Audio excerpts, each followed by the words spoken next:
This is beautiful. Hello, and welcome to How I Spent the Apocalypse. Now, you have missed all the really funky stuff that I did underneath this, but since I have to do the entire ceiling, you will see part of that later. Yes.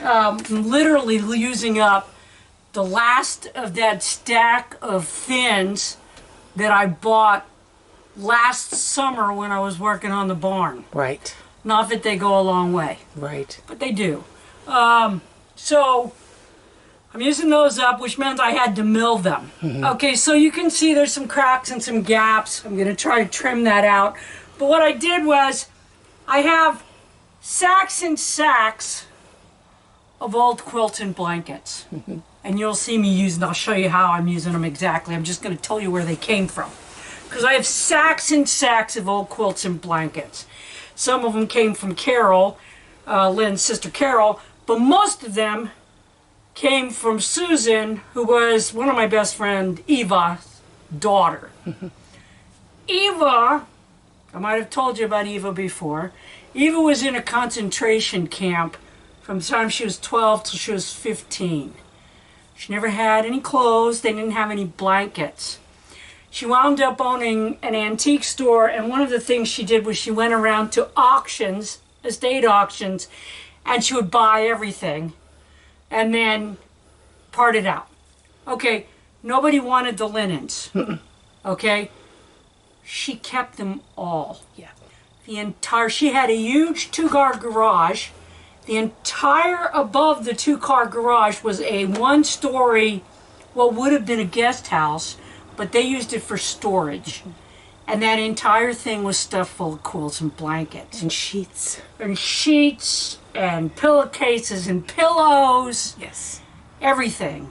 Towels. And she hoarded it because she was in a concentration camp and there was nothing made of fabric. Right.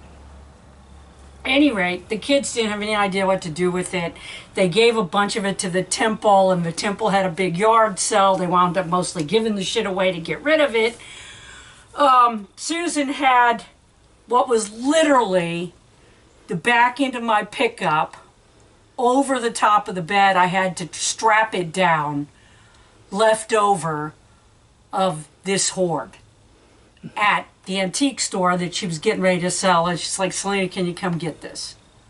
So I'm like, I don't know what I'm going to do with it, but I'll go get it. So I went and got it. We put a bunch of it in our yard sale last year. Now, it's kind of hard to sell bedding right now because of the bed bug crisis. Right. That nobody talks about because, hello, we're in the middle of a pandemic. But at any rate, because of that, it's hard to move blankets and quilts and sheets and stuff, even though all you'd really have to do is go home, wash them, and dry them. And we did move quite a few, and there were draperies. We said drapes, so drapes and fiberglass drapes, which I'm also going to use as part of the insulation. Yeah. In fact, that's what's left in the bag is the fiberglass. Okay, so why did I get the idea to use quilts, old quilts and old blankets for insulation? So raise your hands, children, if you know why when we sleep when it's cold we put blankets on. Is it because they radiate heat? No. No. It's because they insulate us and keep our body heat in. They keep our body heat from escaping. That's how they work. So obviously they will work for insulation. Are they the best, most high-quality insulation in the world? No, but you know what they were? Free. They were free. Yes. So that's why I'm using them, and I still have after we sold them and gave them away. And used some ourselves. We gave a bunch to people that needed them. We used some of the sheets and stuff for ourselves. We sold a bunch of them. After that, I have enough quilts to cut up to insulate this entire roof and probably still have crap left over. Yeah. Yeah. So what you've done here is you put the quilts at the top. I put the quilts at the top all the way across underneath. Actually, right here, I can see a piece of quilting right there. It'll help when I can show them. I know. But underneath the rafters, I wove the quilts through. So the rafters. I wove the quilts through underneath the rafters, so there's the only breaks in them is from here to here. Okay. Then I put the plastic on this direction. Oh, okay. So you broke the I broke the lines. I broke the lines so that.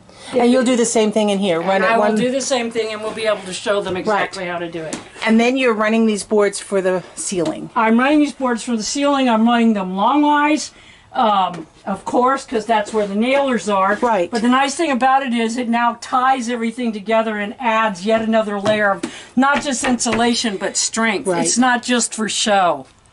When you're using actual boards instead of sheetrock, then it's not just for show. It's also strength. Strength, right. So it's strength, it's insulation, and it looks good. It'll look better when I get it all trimmed out. But you can see, you know, I'm literally working with the crap that's left over from that pile. Right.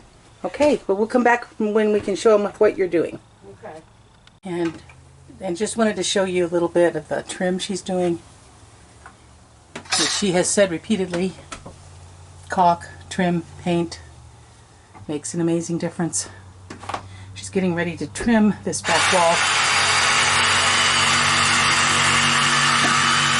She's already done on this side. It just looks amazing. Notice her note, so she won't cut through the wire. I love that. I love that. So I don't put actually a staple in the wire. Yeah.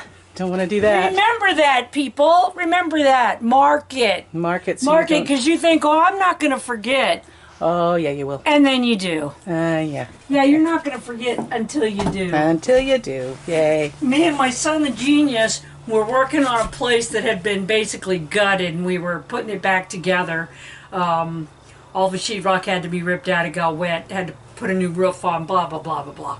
Anyway, we're working on it, and we're putting the outside boards on, the siding on the outside. I forget where the fucking electrical wiring is, and poof, right into the electrical wire. Yeah. And I'm like, son of a bitch! Then you have to admit to your son, the genius, it's like, Mommy blew up all the electricity. We're going to have to fix it before we can go on. Yeah. Yay. So, there you go. It's a lesson learned the hard way. I was once working. Yeah, you want to mark you want to mark your plumbing and your electrical, and then remember where it is. Once I was fucking working, I was remodeling houses, and I was fucking putting the sheetrock up and put a goddamn screw right in the fucking copper plumbing. Oh, no. I had to go and turn all the water off and call the guy who was working for and say, hey, I'm gonna need to get the plumber back in here. Because, of course, it was in the city of Fort Smith. So a plumber had to do it, yeah. Well, you can do it, but... It has to be approved. Well, you know, anything you're doing on the inside, he and I wound up fixing it. Yeah. But at any rate, yeah, I didn't know at the time, but yeah, he and I wound up just fixing it, between you and me. Yeah. And our 20 viewers. Yeah. Between us, yes, we just fixed it ourselves and then pretended like the plumber had come in and did it. Because, you know, why not? Exactly. Then I gotta fucking trim a piece out. Of course, of course. Yeah, that happens. Because little pieces here and there. Life. Don't talk to me about life. You just got comfortable in the corner. I know, right? Yeah. You'd think that I'd spent most of my life. Oh, that's right. Yeah. You did. That's a story for another time. Nobody puts baby in the corner, but by God, I spent most of my school years in the fucking corner. That's for goddamn sure. I love the story In about the hall. I love the story about how your teacher kept taking things away until you had nothing. You didn't have a desk, paper, pencil. Nothing. So she put you at the board to do your homework. Oh, that was smart. Yeah, then I'm like, You're behind her. then I'm like, woo, I got a captured audience. She can't really watch me. Oh yeah, she It was. became a game of, can I erase it before she can get her head turned around? Okay, we're going away.